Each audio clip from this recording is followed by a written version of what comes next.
Hello friends, I am Sumit Goyal, Assistant Professor of Mathematics. We are in next phase, यानी that is lecture third of our topic Kepler's law of planetary motion. तो चलिए next example की ओर चलते हैं.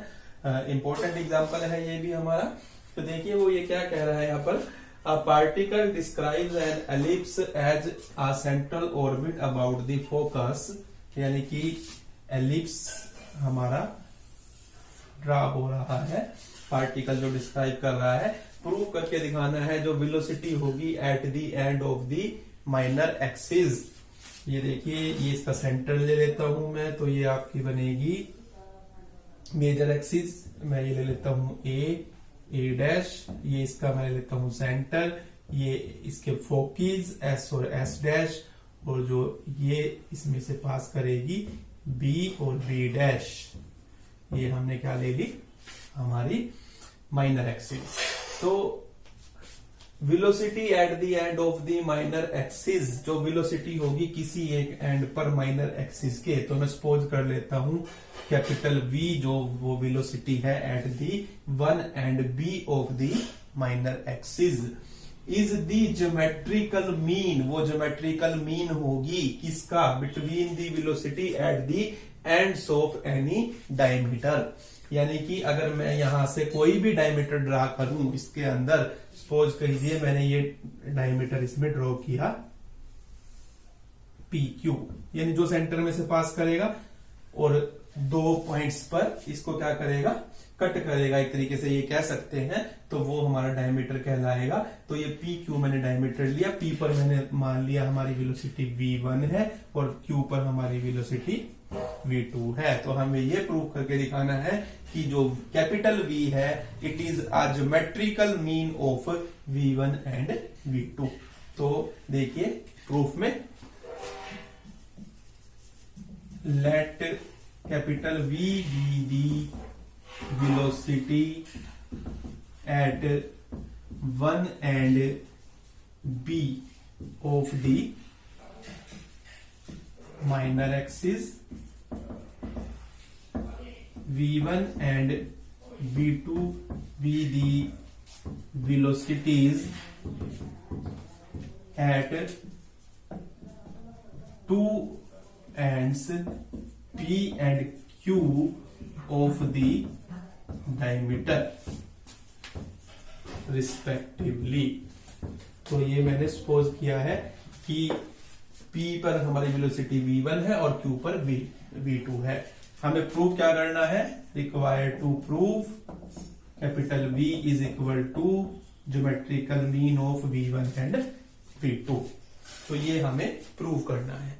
अब आप यहां पर देखिए, सबसे पहले तो हम ये वेलोसिटी निकालेंगे कि v कितनी है, v1 कितनी होगी और v2 कितनी होगी, फिर उन दोनों की प्रोडक्ट निकालेंगे, उसका स्क्वायर रूट इस कैपिटल V के इक्वल होना चाहिए. तो अब आप यहां से देखिए प्रूफ में, we know that in case of ellipse जो वेलोसिटी होती है किसी भी पॉइंट पर, उसका स्क्वायर किसके इक्वल होता है, म्यू 2/r माइनस 1/a. ये रिलेशन हम बार बार हर क्वेश्चन में यूज कर रहे हैं और ये हम पहले ऑलरेडी सेंट्रल ऑर्बिट के चैप्टर में प्रूव कर चुके हैं. तो अब यहां से देखिए, for the velocity v, for the velocity v capital V from equation 1 we have v का square capital V square is equal to mu 2 minus 1/a. r means distance of the sun. अब sun की position आप कौन सी लेंगे, यहां सन की position में ये s से शो कर रहा हूं, ये हमारी सन की पोजीशन है, तो आपको ये भी लिखनी पड़ेगी. यहां पर लिख लेते हैं, let s be the position of sun. ये हमने पोजीशन ली है सन की. हाँ जी, अब देखिए यहां से, तो सन से जो डिस्टेंस है किसका, हमारा बी का, तो ये हमारा क्या बनेगा, ये हमारा इस पॉइंट पर, क्योंकि वेलोसिटी v है। तो यानी SB जो होगा हमारा, वो हमारा किसका काम करेगा, R का काम करेगा। अब SB जो है हमारा वो किसके इक्वल है, अब आप देखिए जो SB है हमारा वो SB किसके इक्वल होगा, SB is equal to A के इक्वल होगा आपका ये। तो ये SB किसके इक्वल है, A के। तो यानी ये क्या आएगा हमारा म्यू 2/A माइनस 1/A, यानी कि ये बनेगा आपका म्यू बाय A, यानी कि v square is equal to mu by A के इक्वल होता है। ये वाला रिलेशन मैंने जो हमारा लास्ट एग्जांपल था उसमें यूज किया था। म्यू बाय A की जगह मैंने यूज की थी क्वांटिटी v स्क्वायर, और मैंने आपको वहां कहा भी था कि मैं नेक्स्ट एग्जांपल में बताऊंगा कि ये वैल्यू यहाँ पर क्यों आई थी। तो ये मैंने आपको यहाँ पर बताया। अब आप ये वाला पार्ट भी वहां पर कर सकते हैं, ये वाला सिर्फ पार्ट यूज करके दिखा सकते हैं कि बी पर जो पॉइंट वेलोसिटी कैपिटल V है वो इतनी ही क्यों है। तो वो हमने यहाँ पर दिखाई है। ये ज्योमेट्रिकल प्रॉपर्टी से हमारी कितनी होती है, A होती है। ये सारी प्रॉपर्टीज आप वहां पर जाकर पढ़ सकते हैं आपकी लोअर क्लासेस की बुक में। हाँ जी, आप देखिए उसके बाद for velocity v1 and for velocity v2 अब हम कर रहे हैं। For the velocity v1 and v2 at point P and Q, we have from equation 1, इसे आप कह लीजिए इक्वेशन नंबर 2। तो क्या आएगा हमारे पास यहाँ पर, v1 का स्क्वायर जो इक्वल होगा म्यू 2 बाई सम डिस्टेंस, वो अभी देखेंगे कितना होगा, और यहां से v2 का स्क्वायर जो होगा वो म्यू बाई 2 और सम डिस्टेंस माइनस 1/a। अब देखिए v1 कौन सी पोजीशन है हमारी, ये पोजीशन है। तो ये जो डिस्टेंस होगा यानी कि SP, यहां पर आपका आएगा SP, और यहां पर देखिए कितना आएगा, v2 का जो सन से डिस्टेंस है वो आपका है, मैं इसको इससे शो कर लेता हूं, ये है आपका SQ। ये आ गया। अब आप v1 स्क्वायर भी आपके पास है, v2 स्क्वायर भी आपके पास है, v स्क्वायर भी आपके पास है, और इन तीनों में ही आपको रिलेशन को शो करना है। तो v स्क्वायर आ चुका है, v की जगह v स्क्वायर आ चुका है, v1 और v2 के स्क्वायर आ चुके हैं। तो v1 v2 स्क्वायर को हम क्या कर लेते हैं, मल्टीप्लाई कर लेते हैं। तो इसे कहिए इक्वेशन नंबर 3 और इसे कहिए इक्वेशन नंबर 4। तो यहां पर मल्टीप्लाई इक्वेशन 3 एंड 4 अगर हम करेंगे तो आपके पास आएगा v1 का स्क्वायर v2 का स्क्वायर इज इक्वल टू, यहां पर इन दोनों को मैं अब मल्टीप्लाई कर रहा हूं। आप ये देखिए यहां पर हम इन दोनों को मल्टीप्लाई करेंगे। इस म्यू स्क्वायर को भी हम इसके नीचे ले जा सकते हैं, क्योंकि म्यू इंटू म्यू स्क्वायर हो जाएगा, उसको मैं इधर ले गया। आप ये सपोज कीजिए, बाद में इसको यूज कर लेंगे, देखेंगे कैसे करना है। अब इन दोनों को मल्टीप्लाई अगर करेंगे हम, तो इसको मैं इससे पहले करूंगा तो आपका आएगा 2 to the 4 SP into SQ। फिर इस क्वांटिटी को इससे करूंगा मैं, और इस क्वांटिटी को इससे करूंगा मैं। तो यहां से आएगा आपका 2 बाई A SP, इसको इससे किया हमने माइनस।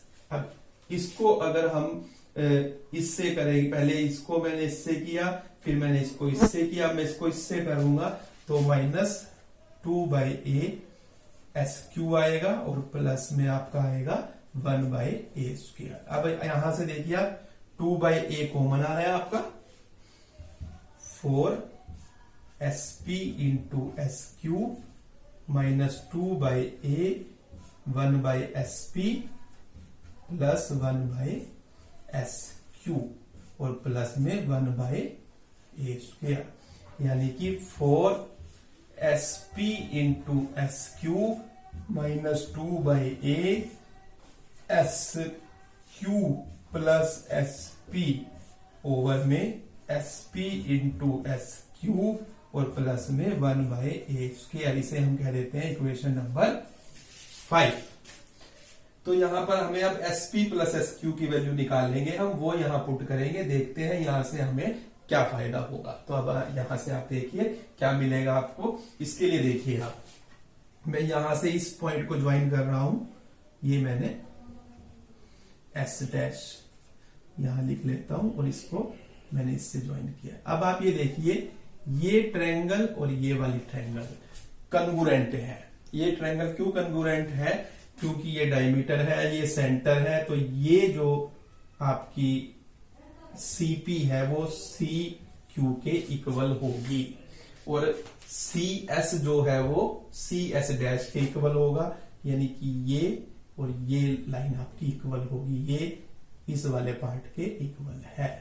तो यानी कि ये ट्रायंगल और ये ट्रायंगल क्या है, आपकी कन्गुरेंट है। तो आप ये लिखेंगे triangle S C P is congruent to triangle S dash C Q. तो ये दोनों ट्रायंगल कन्गुरेंट है, दो साइड से हमने ये रूल यूज कर लिया, और ये एंगल इसके इक्वल है, इसलिए कन्गुरेंट हुई है। ये कन्गुरेंट है तो यानी कि एस पी किसके इक्वल होगा, एस डैश क्यू के इक्वल होगा। This implies S P is equal to S dash Q. तो एस पी में अगर मैं एस क्यू को ऐड करूं इस तरफ, तो मुझे इधर भी एस डैश क्यू में एस क्यू को ऐड करना पड़ेगा। अब ये देखिए एस डैश क्यू और प्लस में एस क्यू कौन सा है, ये जो डॉटेड लाइन है, ये जो क्वांटिटी आपकी बनेगी ये किसके इक्वल होगी, 2a के इक्वल होगी by geometrical property of ellipse. ये अगर कोई भी पॉइंट हो एलिप्स पर कहीं भी, और दोनों फोकस से हम उसका डिस्टेंस जो मेजर करते हैं वो मेजर एक्सिस के लेंथ के इक्वल होता है, तो ये हमारा 2a के इक्वल आया। अब यहां पर आप इसको यूज करेंगे, यूज दिस यानी यूज इक्वेशन स्टार इन 5, तो ये आपके इक्वल आएगा 4sp into S Q minus 2 by a into 2a by में sp into S Q plus 1 by a square. ये देखिए a से ये कैंसिल, ये 2 टू द 4 sp sq हो गया, और ये 4 sp sq है, ये दोनों आपस में कैंसिल हो गए, यानी कि 4 sp into S Q minus 4 sp into S Q plus 1 by a square. ये इससे कैंसिल, यानी कि ये आपका आ गया 1 बाय ए स्केयर। ये क्वांटिटी आपकी आई है। अब इसके बाद ये देखिए यहां से हमारा, मैं आगे कर रहा हूं, बंद करिए, तो देखिए यहां से v1 की स्क्वायर v2 की स्क्वायर इज इक्वल टू आपकी आ जाएगी, इस म्यू स्क्वायर को इधर ले जाएंगे अगर हम, तो म्यू स्क्वायर बाय में a square which can be written as mu a की होल स्क्वायर, और म्यू बाय ए जो आपका है फ्रॉम इक्वेशन 2 किसके इक्वल है, कैपिटल V के इक्वल है, यानी कैपिटल V स्क्वायर के इक्वल है, यानी ये V स्क्वायर की स्क्वायर यानी कि V4 बनेगी आपकी। तो इट मीन्स ये हुआ आपका कि V स्क्वायर जो है वो किसके इक्वल हुआ, V1 इंटू V2 के इक्वल हुआ। इट मीन्स जो कैपिटल V है वो V1 इंटू V2 के स्क्वायर रूट के इक्वल हुआ, यानी कि जो वेलोसिटी है at the minor axis will be the geometrical mean between the velocities at any end of the diameter in a ellipse। तो ये हमारा नेक्स्ट एग्जांपल था। नेक्स्ट एग्जांपल देखिए, prove that the time taken by the earth to travel over half its orbit remote from the sun separated by minor axis is 2 days more than half the year, the eccentricity of orbit being 1 by 60। What does it mean to say? देखिए आपको पता है कि कोई भी planet है, चाहे बेशक से वो हमारी अर्थ भी है, तो वो एलिप्टिक पाथ ट्रेस करेगी जब वो सन के अराउंड रिवॉल्व करेगी। तो ये हमारी आपकी हो गई मेजर एक्सिस, ये हो गई हमारी माइनर एक्सिस, ये बी डैश और ये ए और ये ए डैश, और ये हमारे फोकस है, ये एस और एस डैश, ये मैंने सन की पोजीशन ली। Let S be the position of sun, वो आप खुद लिख लेंगे, अब मैं लिख नहीं रहा क्योंकि it will be wastage of time, और आप खुद लिख सकते हैं S be the position of sun. तो हमें प्रूव क्या करना है, देखिए अब यहां पर हमें ये प्रूव करना है कि जो सन time taken by the earth to travel half its orbit remote from the sun separated by the minor axis is 2 days more than half the year, the eccentricity of orbit being 1/60। सबसे पहले तो देखिए eccentricity आपको given है कि आपने eccentricity 1/60 use करनी है। उसके बाद देखिए वो क्या कहना चाह रहा है कि देखिए अब आपका ये माइनर एक्सिस है, माइनर एक्सिस से आपका एलिप्स 2 बराबर पार्ट्स में बढ़ जाता है। अब जब सन के चारों तरफ हमारी पृथ्वी क्या कर रही है, हमारी अर्थ जो है वो चक्कर लगा रही है, वो टर्न कर रही है, तो जो टाइम लगेगा, जो देखिए अब ये वाला जो हाफ पार्ट है, ये वाला इधर वाला हाफ पार्ट जो है हमारा सन से दूर है, सन से डिस्टेंस पर है। देखिए इधर वाला पार्ट ये बी डैश है, इधर वाला पार्ट वो कह रहा है कि इधर वाला पार्ट जब हमारी अर्थ जो कवर करने में टाइम लेगी, ये क्योंकि सन से दूर होने की वजह से, क्योंकि ये पार्ट पर किसका इफेक्ट पड़ेगा, इस रेडियस वेक्टर का। देखिए ये इसको मैं इससे ज्वाइन कर दूं तो क्योंकि हम तो एस के रेफरेंस में काम कर रहे हैं ना, तो अगर ये देखिए ये वाला पार्ट की बात कर रहा है, वो इस सेक्टोरियल एरिया ये बना हमारा, यहाँ पर ज्यादा भी बन रहा है, इतना ज्यादा बन रहा है, कहने का मीन्स ये है। तो वो ये कह रहा है कि जितना ये वाला एरिया यानी कि ये जो सन के पास वाला एलिप्स को कवर करने में टाइम लगेगा, सन से दूर वाला जो हमारा एरिया है एलिप्स का यानी कि ये वाला, उसको कवर करने में इस रेडियस वेक्टर की वजह से 2 दिन ज्यादा लगेंगे। ये हमें प्रूव करना है। तो क्यों लगेंगे अब आपको अभी पता चल जाएगा। यानी कि ये जो एरिया है ये 2 दिन लेता है, कहने का मीन्स ये, इसकी वजह से ये फर्क आता है, ये डिफरेंस आता है, यही हम यहाँ पर प्रूव करेंगे। ठीक है, तो देखिए हम यहाँ पर let S B A dash B dash, S B A dash B the sectorial area traced by the radius vector, ये ट्रेस हुआ है रेडियस वेक्टर से ये एरिया। तो अब ये देखिए ये हमने लिख दिया कि भाई हम इस एरिया की बात कर रहे हैं। And earth take time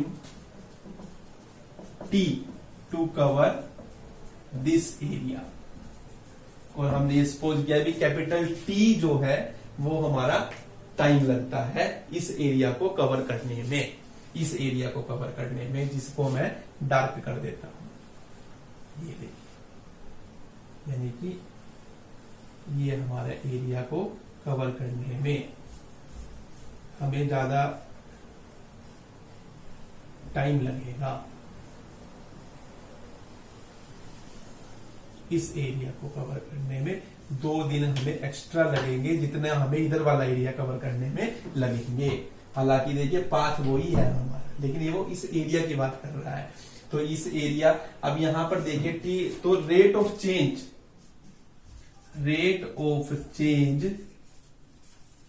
of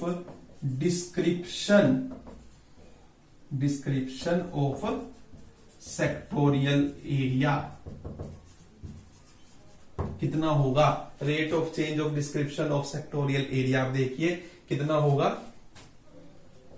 area of S B A dash B dash over में टाइम टेकन कितना है हमारा, टी है। अब आप ये देखिए ये जो एरिया है किसके इक्वल होगा, ये एरिया किसके इक्वल होगा, ये देखिए हाफ, तो इतना जो हमारा कवर करने में, एरिया कवर करने में कितना डिस्टेंस कितना टाइम लगेगा, हाफ ईयर लगेगा। यहां पर हाफ एरिया ऑफ एलिप्स और प्लस में area of triangle S B B dash और बाई में टी लगेगा। अब आपको ये पता है कि एरिया जो एलिप्स होता है वो कितना होता है, पाई ए बी होता है, तो ये बन जाएगा आपका पाई ए बी बाई 2, और प्लस में यहां पर देखिए इस ये वाला एरिया कितना बनेगा 1/2 base into height, 1/2 base B B dash और इंटू में हाइट एस सी, इसे नाम दे देते हैं बाई में T, equal to pi A B by 2 plus, अब देखिए बी बी डैश किसके इक्वल है, बी बी डैश ये हमारी माइनर एक्सिस बन रही है 2b के इक्वल है, और एस सी कितना है हमारा ए ई के इक्वल है, भाई में कितना है आपका 2 है, यहाँ पर यहाँ 2 से 2 कैंसिल हो जाएगा, यानी आपका और बाई में टी चल रहा है, यानी कि आया आपका पाई ए बी बाई 2 प्लस में ए बी ई और बाई में टोटल में टी। ये आपका rate of change of description आया सेक्टोरियल एरिया का। अब rate of change of description, अब देखिए थोड़ी हम जनरल नॉलेज यूज करेंगे हमारी। We know that earth takes 1 year in complete 1 revolution round the sun, कि सूरज के चारों ओर चक्कर लगाने में हमारी जो अर्थ है वो कितना टाइम लेती है, वो पूरा 1 साल का टाइम लेती है, ये आपको पता है, और ये हमारा प्रूव भी हो चुका है साइंटिफिकली। तो अब यहां से जो एरिया ऑफ डिस्क्रिप्शन होगा, एरिया ऑफ डिस्क्रिप्शन